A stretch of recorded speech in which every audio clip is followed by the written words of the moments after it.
Bismillahirrahmanirrahim. Assalamualaikum warahmatullahi wabarakatuh. Kami mahasiswa dari Agamasi Tahasus Fikih Usul. Video ini dibuat untuk menyelesaikan salah satu tugas kelompok mata kuliah usul fikih dengan muhadir pengampu Bapak Farhi Asna.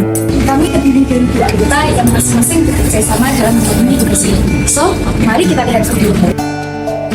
Tapi sebelum kita membahas lebih lanjut, izinkan kami memperkenalkan terlebih dahulu.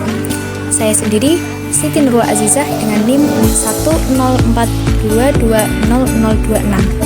Kemudian ada Lutfiana Maulani Abdillah dengan NIM 104220030.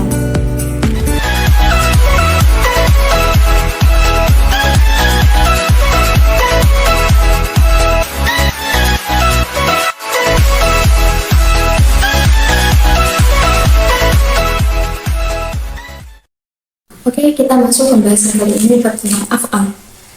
Apa tuh af'al itu? Af'al adalah fi'l syahari syariah, perbuatan syahari syariah. Lalu siapa tuh syahari syariah? Itu siapa? Yakni Rasulullah SAW. Nah, sekarang apakah perbuatan Rasulullah SAW tersebut ala wajil qurbati wa ta'at?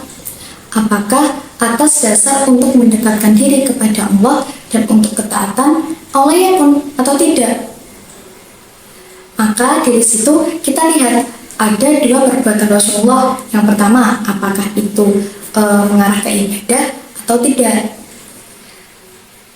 Jika mengarah ke ibadah, maka dilihat juga fa'in dalilu ala ikhtisasi bihi. Jika ada dalil menunjukkan bahwasanya itu terkhusus untuk Rasulullah, maka yuhmalu alal ihtisas, maka perbuatan tersebut dimaknai bahwasanya itu khusus untuk Nabi. Maka kita sebagai umatnya tidak diperbolehkan, bahkan diharamkan untuk melakukan perbuatan tersebut.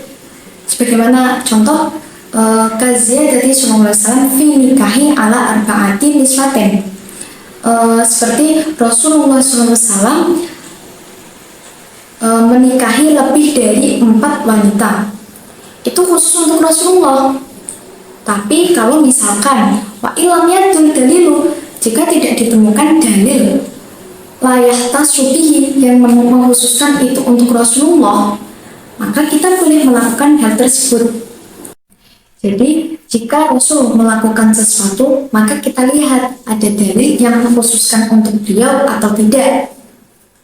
Kalau tentang nikah kan, Rasul itu nikahnya diantaranya nikah karena diperintah oleh Allah. Tapi kalau kita kan tidak, tambah lagi kita umat Rasul hanya dibatasi hanya sampai 4. Kenapa? Karena di dalam Al-Quran, fankihu ma tobalakum minan nisa'i mathna wa thulatha wa ruba', cukup sampai wa ruba', enggak wahumas, wasudas, wasubu. Dan ada hadis Nabi yang mana Nabi pernah bersabda kepada seseorang yang baru masuk Islam dan orang tersebut memiliki 10 istri. Nabi berkata, pegang 4 istrimu dan ceraikan sisanya. Hadis inilah menjadi batasan pernikahan maksimal untuk laki-laki menikahi seorang wanita. Tapi fa'ilam yatul dalilu, kalau misalkan tidak ada dalil yang menunjukkan bahwasanya perbuatan itu untuk Rasul, maka layah tasubihi, maka itu tidak khusus untuk Rasul, berarti kita boleh melakukannya. Kenapa? Li'anna Allah Ta'ala qala laqad kana lakum fi Rasulillahi uswatun hasanah. Lalu bagaimana jika perbuatan tersebut tidak ditemukan dalil bahwasanya perbuatan tersebut dikhususkan kepada Nabi? Apakah kita wajib untuk mengikutinya atau tidak? Nah, di sini ada perbedaan pendapat. Yang pertama, fayu'malu ala wujubi indati ashabina. Menurut pendapat pertama menyatakan yu'malu ala wujubi. Jadi yang dilakukan oleh Rasul itu wajib juga kita lakukan. Fi haqqihi wa haqqina. baik itu wajib bagi Rasul, berarti itu wajib juga bagi kita. Karena apa? Li'annahul ahwatu, karena itu lebih hati-hati, seperti itu. Untuk pendapat yang kedua, yang mana wa min ashabina man qala yuhmalu ala nadbi, di antara ashabina, di antara para ulama di mazhab Syafi'i menyatakan itu yuhmalu ala nadbi, itu memaknai bahwasanya itu ditujukan anadbu, yaitu hanya anjuran. Li'annahu mutahaqqiqu ba'da tolak, karena itulah batasan menilai permintaan. Karena permintaan bagi Rasulullah itu adalah wajib, jadi Rasul melakukan hal itu atas dasar kewajiban bagi beliau. Tapi bagi kita ini hanya diperintah saja. Tapi perintahnya itu tidak dalam bentuk jazm, dalam bentuk tegas ataupun tidak tegas. Maka dalam hal ini kita mengambil perintah yang paling rendah, yaitu anadbu, anjuran saja, seperti itu. Nah, pendapat kedua pendapat kedua ini menunjukkan bahwasanya jika hal itu dilakukan oleh Rasul, tapi tidak ada dalil yang mengkhususkan untuk Rasul, maka itu anadbu, anjuran saja, seperti itu. Lalu pendapat ketiga menyatakan wa minhum man qala yatawaqqafu fihi. Kita berhenti, tidak membahas, tidak memilih posisi antara wajib ataupun anadbu. Karena apa? Lita'arudi adillati fi dzalika. Karena dalil itu saling bertentangan antara menunjukkan kewajiban ataupun anjuran ataupun anadbu tadi. Kalau yang menunjukkan kewajiban seperti ati Allah wa ati Rasul, dan dalil yang menunjukkan anadbu seperti anjuran lakot kana lakum fi Rasulillah tadi, seperti itu. Lalu kemudian jika misalkan perbuatan tersebut tidak menunjukkan ke arah ibadah, fa in kana ala wajhil ghairi wajhil qurbati wa ta'ah, maka fayu'malu ala ibahati fi haqqi haqqina, maka perkara tersebut itu maknanya kebolehan baik bagi Rasul ataupun bagi kita, seperti itu. Mungkin cukup.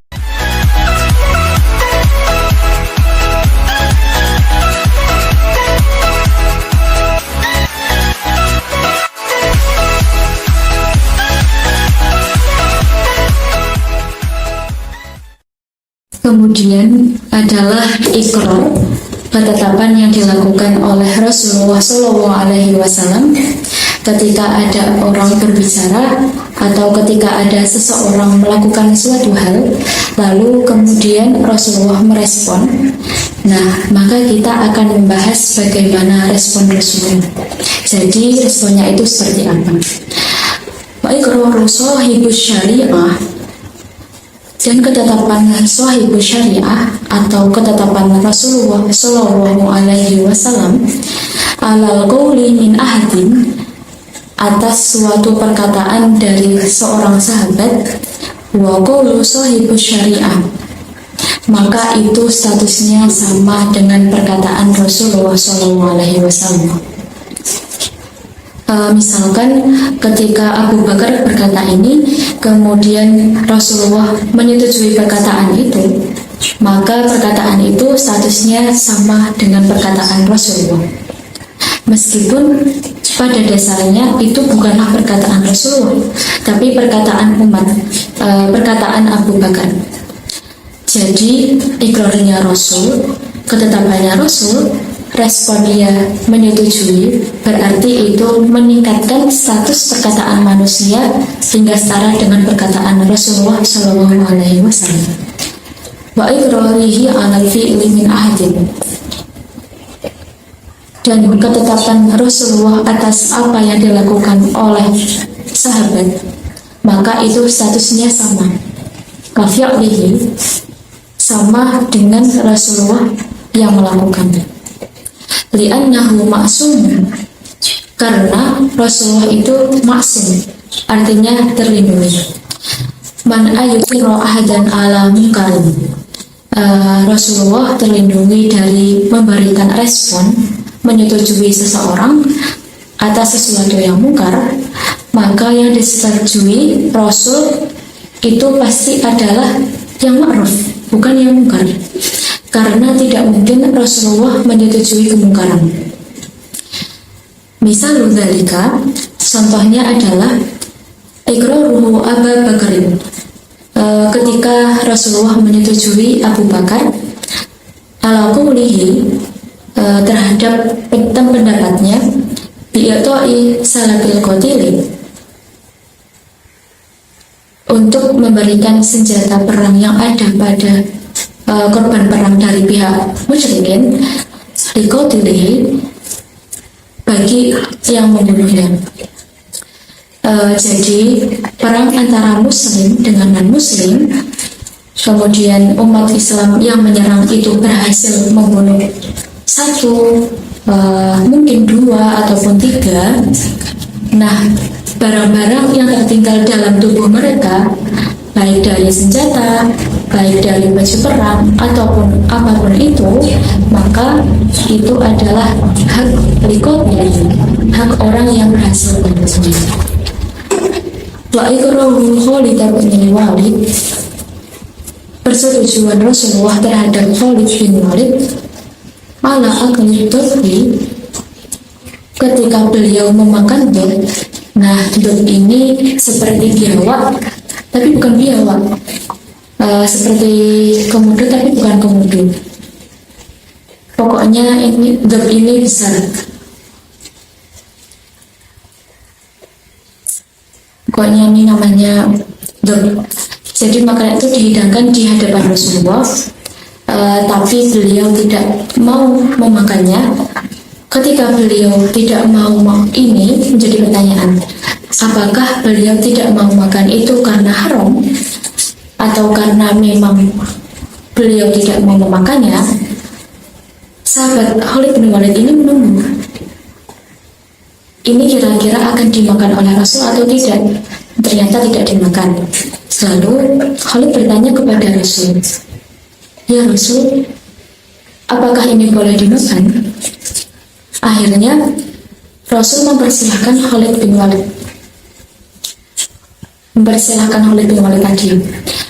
Kemudian Khalid bin Walid tadi memakan dhur tadi.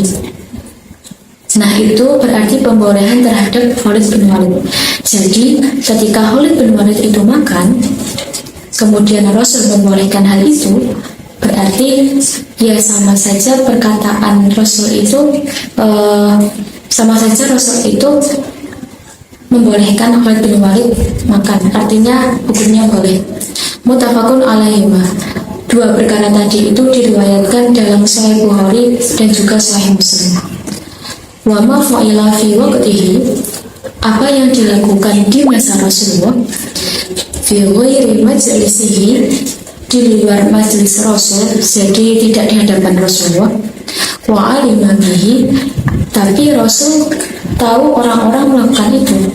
Walam yunkirahu, dan Rasulullah tidak mengingkari perbuatan tersebut. Fahukmuhu hukmu ma fa'ila fi majlisihi, maka hukumnya itu sama seperti apa yang dilakukan di hadapan Rasulullah. Ka'ilmihi bihalafi Abi Bakrin radhiyallahu anhu, seperti Rasulullah mengetahui sumpahnya Abu Bakar, annahu la ya'kulat ta'ama fi waqti ghaibihi, ketika Abu Bakar bersumpah ketika beliau marah, beliau tidak akan makan. Suma akalah, tapi suatu ketika Abu Bakar itu makan.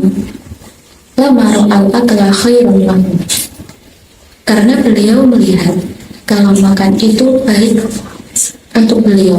Kalau beliau tidak makan, maka beliau akan sakit.